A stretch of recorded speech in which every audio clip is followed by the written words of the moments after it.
Si vamos a Génesis capítulo 37, vemos la historia de José y sus hermanos. Haciendo un pequeño resumen, les puedo comentar que José era un joven de 17 años aproximadamente. Él era el mimado de la casa. Papá lo amaba con todo su corazón, le daba todo lo que podía darle. Sin embargo, él era odiado por sus hermanos. Y debido a ese odio, fue vendido como esclavo, ¿sí?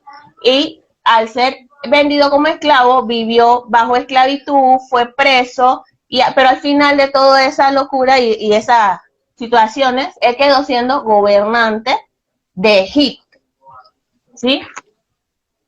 Entonces, sinceramente, yo he leído esa historia muchas veces y lo primero que yo pienso es que chuleta, pobrecito José vale en bestia, porque qué culpa él tiene de que el papá Pobrecito. no quiere a su pobrecito. En verdad yo lo veía como la víctima, pero leyendo este año un poquito más, Dios me muestra algo diferente, porque normalmente nos enfocamos en esa historia, pero en los hermanos. Pero ahora, ¿qué pasó con José?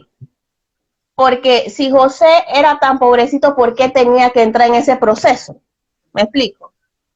Entonces no era víctima nada. Ahora, no voy a hablar mal de José, él es mi hermano en la fe, así que.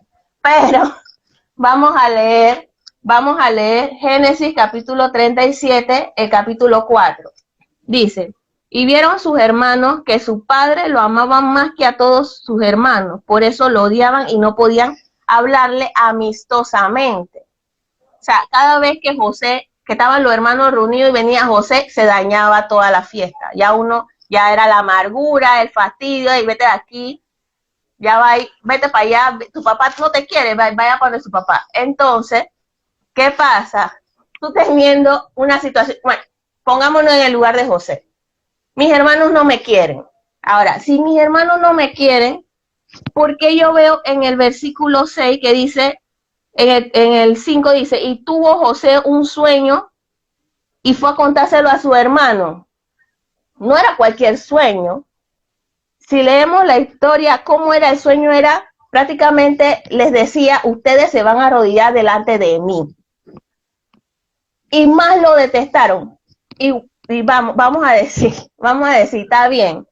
De repente él quería conversar con sus hermanos, tenía una inquietud, pero cuando tú ves esa reacción, porque en ese momento ellos se molestaron, diría yo no lo haría de nuevo, yo tengo otro sueño, yo no se los cuento, pero vemos en el versículo más adelante, en el 9, tuvo otro sueño, ¿y qué hace? Se los cuenta, pero no solo se lo cuenta a ellos, se lo cuenta delante del papá, ya él sabía que anteriormente ellos se habían molestado, y ahora él vuelve y le cuenta otro sueño delante del papá. ¿Qué está tratando de hacer ahí? ¿Me explico? Había algo en José que tenía que cambiar. Él tenía que entrar en un proceso para poder ser el salvador de su casa, de la casa de su padre. Amén, entonces, amén. Cuando él entra en ese proceso, entonces vemos que va por pedazos, ¿no? Él pasó como esclavo. Como esclavo, él aprendió a administrar. Vemos en la Biblia que Dios siempre estuvo con él. Potifar lo vio. Potifar vio que Dios prosperaba todo lo que hacía José. Así que Potifar fue inteligente. Y tú sabes qué, aunque él no es diestro, él es joven, pero yo lo voy a poner como mayordomo de mi casa. Tú vas a administrarlo todo. En eso, él aprendió a administrar porque él no sabía. Dios lo estaba preparando para dirigir toda una nación. Él necesitaba entender de administración y demás. Pero entonces hubo un momento en donde él lo meten preso. Allí preso, él siguió aprendiendo. ¿Por qué? Porque él ya tenía que desarrollar la empatía, él tenía que entender y tener conexión con las personas. ¿Me explico? Entonces, y ya al final, uno diría, bueno, ya llegó a ser gobernante sobre la tierra, ya lo tiene todo, pero no, había algo más que él tenía que cambiar, y era el rencor que él le tenía a sus hermanos. Le tenía yo se los voy a comentar, mira, cuando vemos en el capítulo 41, en el capítulo 41 del versículo 51, José teniendo su primogénito, José dice, le puso Manasés porque dijo, Dios me ha hecho olvidar todo mi trabajo y toda la casa de mi padre. A ese punto él decía, ya borró mi cuenta nueva, y eso no me duele. Hey, hay cosas que uno no ve, pero Dios sí lo está viendo.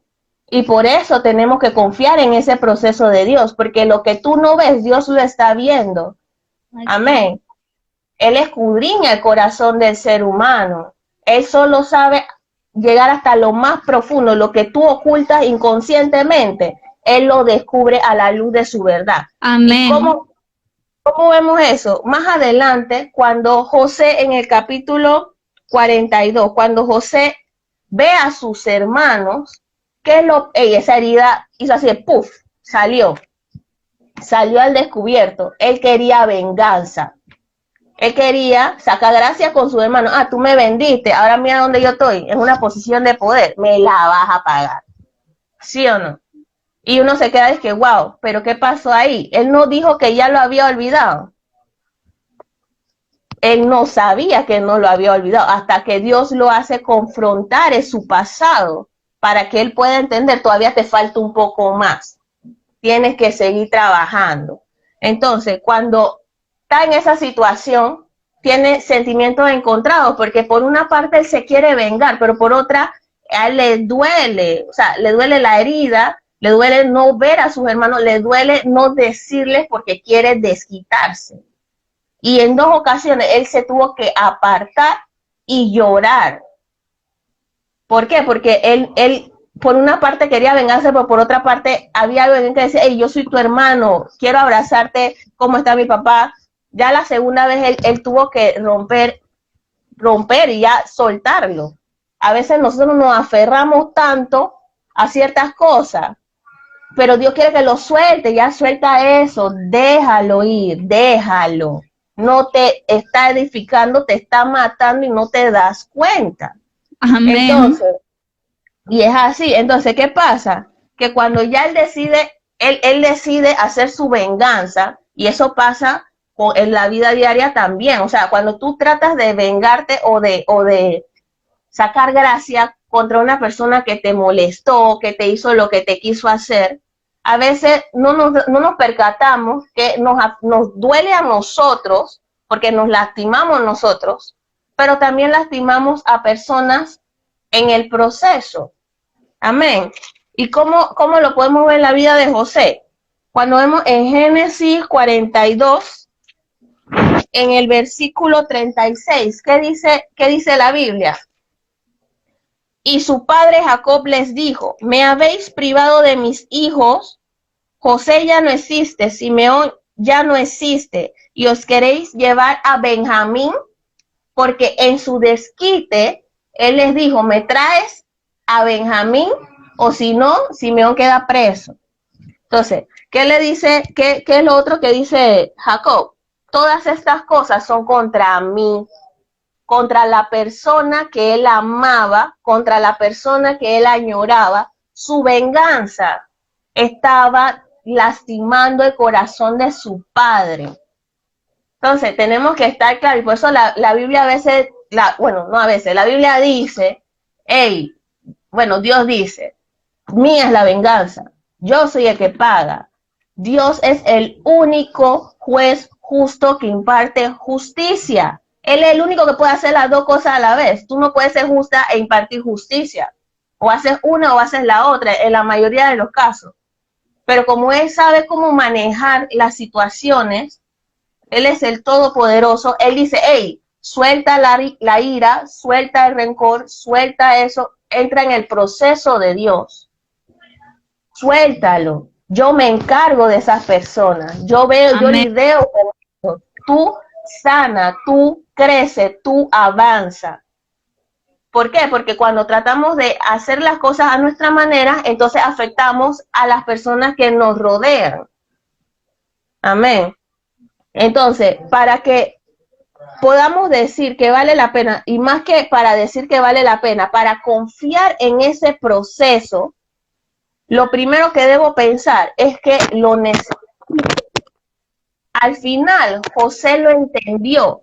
Cuando vemos más adelante, José le dice a sus hermanos, en el capítulo 45, en el versículo 8, le dice, ahora pues, no fuisteis vosotros que me enviasteis aquí, sino Dios. Él se resistía a esa idea cuando él vio a sus hermanos. Él se resistía a esa idea. Él pensaba, hey, me la vas a pagar, por tu culpa yo pasé páramo. Pero en realidad luego él entiende, y por eso es que debemos confiar en el proceso. Al final Dios es bueno, Dios nos ama con amor eterno, Dios no va a hacer nada, absolutamente nada, que nos vaya a dañar. Todo lo que Él permite es necesario. Y yo debo entender eso para poder confiar en ese proceso, porque sí lo vale, vale la pena, pero a veces nos cuesta. ¿Por qué? Porque, hey, Dios, tú quieres controlarlo todo, pero Dios no te va a dar una listita de que, hey, mañana te va a pasar esto y después te va a pasar lo otro. O sea, Dios no lo va a hacer. Hay que confiar.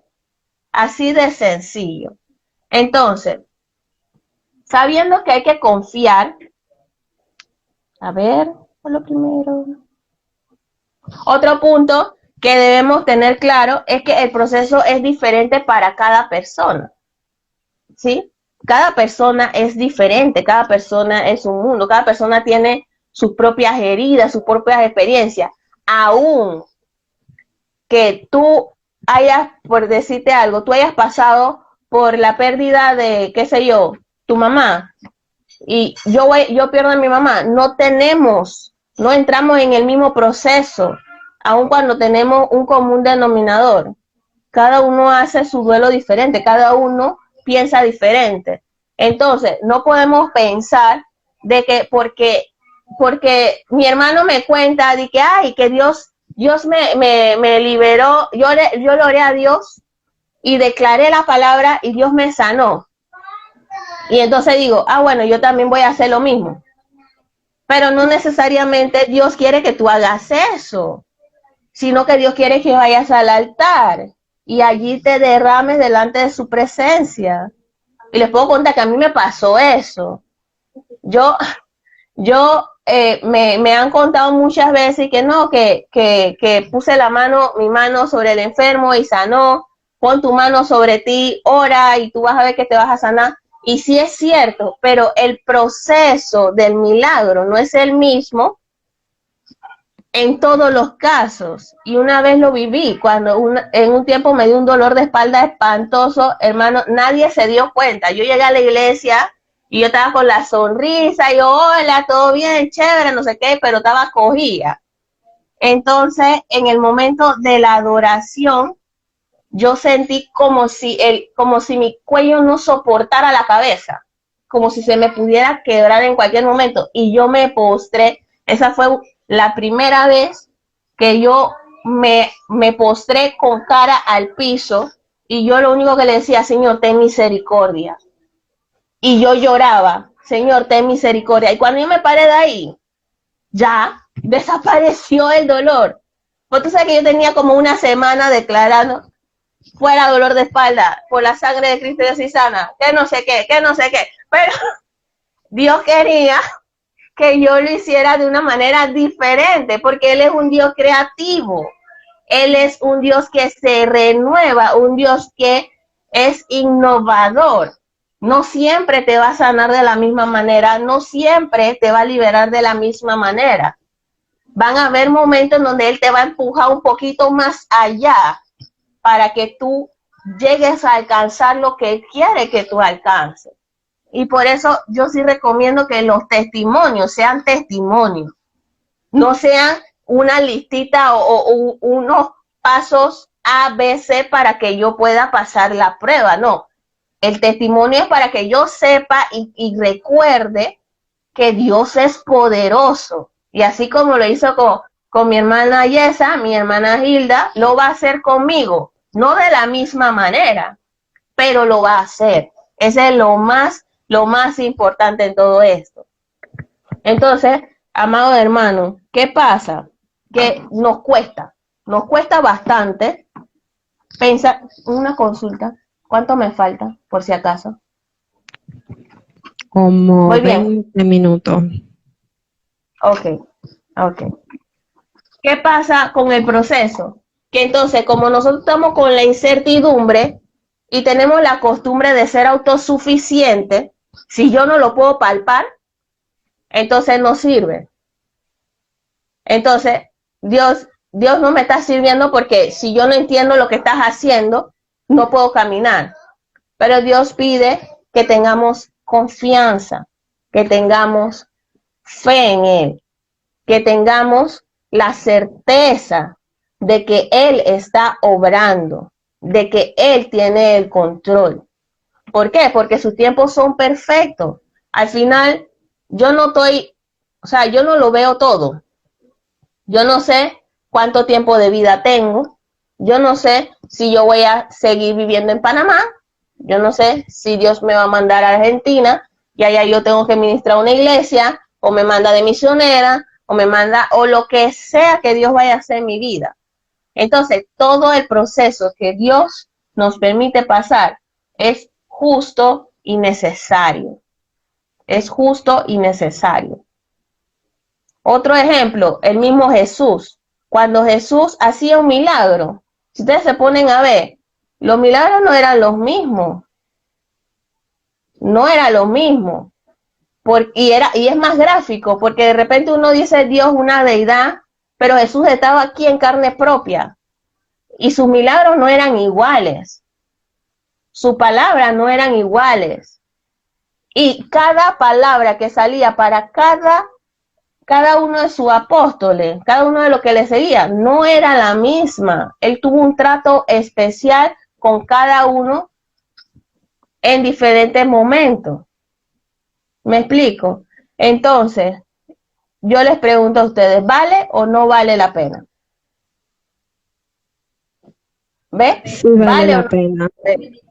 Sí vale la pena. Y ahora, hablamos de lo que es la Biblia, pero en la vida actual, en el tiempo actual, porque de repente ustedes dirán, no, pero sí, José era otro tiempo, él no tenía el Twitter, él no tenía el Netflix, él no tenía el Instagram, no tenía nada de eso. Así que háblame de algo.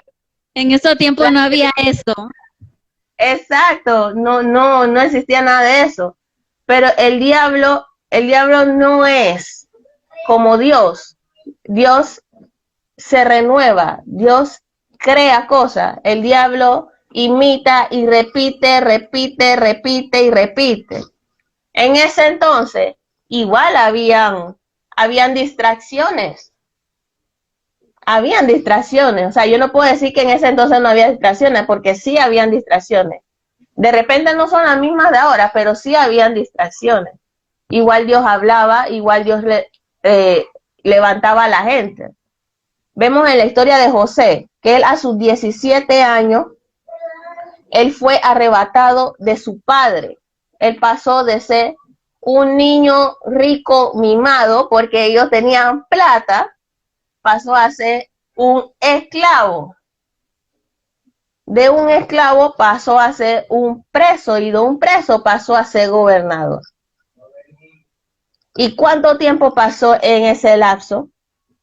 Él se fue a los 17 de su casa, pero como a los 30 fue gobernador. ¿Cuánto tiempo estamos hablando ahí?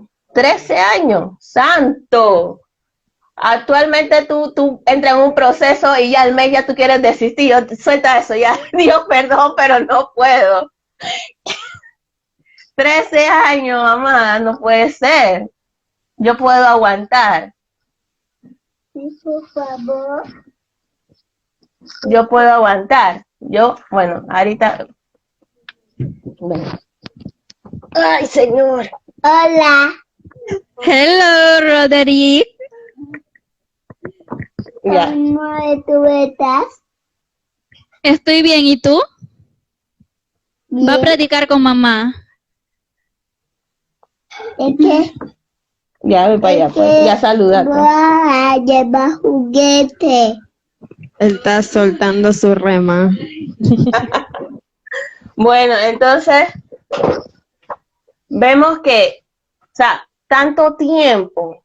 Hay personas, mire, el pastor Rubén Alveo, que uno de sus testimonios es que cuando Dios lo llamó al altar y Dios le tocó y él aceptó a Jesús, él tenía droga en su bolsillo.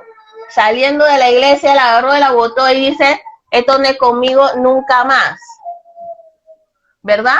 Entonces, pero hay personas que le demoran 3 años, 4 años. Hay personas que tienen que mantenerse a la guardia ante esas situaciones por toda su vida. O sea, cada persona es diferente. ¿Me explico? Entonces, el proceso... Ay, ay, ay. Me disculpo.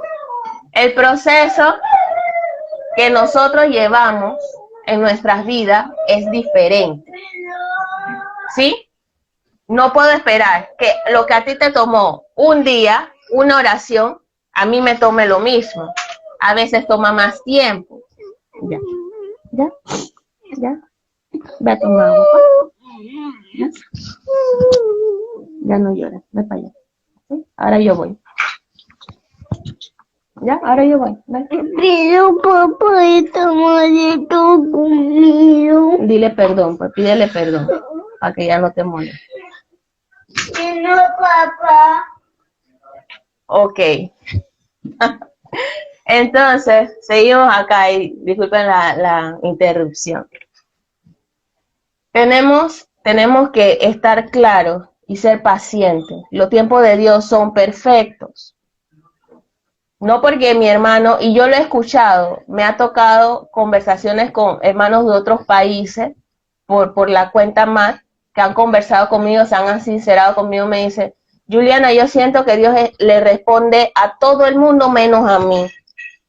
Yo veo hermanos que acaban de convertirse y ya tienen idónea, ya tienen su casa, ya tienen su carro. Yo tengo 5 años orando y Dios no me manda nada. 6, No 7 te- años en la iglesia y no hay ni Tanto. un idóneo, nadie. No pegó Dice, nada. no pega una. Entonces, hey, pero tiene que estar claro, no es el mismo proceso. Debes identificar qué es lo que, por dónde Dios te está llevando, qué es lo que Dios está cambiando. Porque no es solo también que entrar en el proceso y ya. Tú tienes que estar consciente de que estás en el proceso. Hay que estar consciente de que uno está en el proceso para poder darle un tracking, por decirlo así, un seguimiento a lo que Dios está haciendo, para poder testificar la gloria de Dios en nuestra vida. Por eso es importante también estar claros. Hey, ¿por dónde voy? ¿Por dónde Dios me está llevando? ¿Me explico? A mí me pasó, y les cuento otro testimonio. Yo tuve un novio que yo amaba con todo mi corazón. Decía, este es el hombre de mi vida y si no es él, no es otro. Santo Dios. Pero ¿qué pasó con esa persona? Dios la quitó.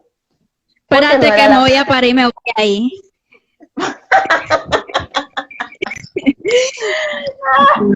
Dale, fuego. Dios está hablando. No quieren escuchar, pero Dios me dice, dilo. ¿Y qué pasa? Que esa persona simpatizó con la iglesia, más Cristo nunca entró en su corazón. Entonces, en un momento, él me engañó y yo le dije, porque yo estaba tan aferrada a la persona, yo decía, es esa persona, no más. Y yo le dije, yo te voy a perdonar, pero deja a esa muchacha y quédate conmigo. Y él me dice, entonces dame un hijo. Y yo le dije, bueno, vamos a casarnos y yo te doy un hijo. Y me dice, no, dámelo ya. Y yo dije, yo me quedé, Dios santo. Fue una decisión bien difícil porque yo decía que no había otra persona para mí.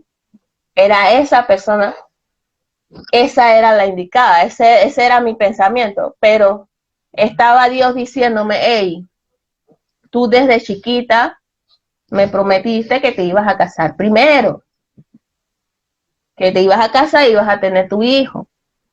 Entonces yo tuve que tomar una decisión, o era cumplir lo que yo tenía en mi mente, o era satisfacer el deseo de esa persona. Y después yo pensé, tú sabes qué, si él me quisiera de verdad, él haría las cosas bien. Y lo solté. Pero ¿qué pasó al soltarlo? Yo caí en una depresión, hermano, fuerte.